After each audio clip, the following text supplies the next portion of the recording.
How dare you to do like that? వాళ్ళ దృష్టిలో రెండు రకాల జర్నలిస్టులు ఉంటారు.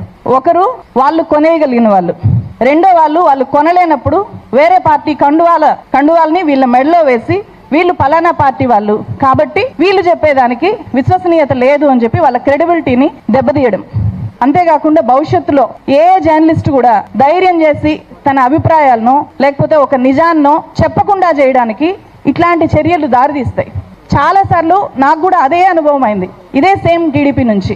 ఫేక్ ఫెలోస్ ఫేక్ న్యూస్ పెడతానే ఉంటారు, వాళ్ళు బతికి అంతే. వైజాగ్ స్టీల్ ఫ్యాక్టరీకి సంబంధించి నేను ఒక చాలా పెద్ద ఇన్వెస్టిగేటివ్ స్టోరీ చేస్తే, వైజాగ్ స్టీల్ ఫ్యాక్టరీ పోరాటంలో భాగం అవడానికి అక్కడ ఒక ఆందోళన కోసం వెళ్తే, నేను అక్కడికి వెళ్ళగానే ఐవీఆర్ కాల్స్ చేశారు. ఆ తర్వాత టోటల్ టీడీపీ మీడియాని మొత్తం దించి, టీడీపీ సోషల్ మీడియాని మొత్తం దించి నా మెల్లో కండువా వేసి నా నుదుటిన వైఎస్ఆర్సీపీ జెండాలు అతికించి చాలా నీచంగా ట్రోల్ చేశారు. అయితే అంతకంటే దారుణం ఇప్పుడు అఫీషియల్ హ్యాండిల్స్ నుంచి చేయడం.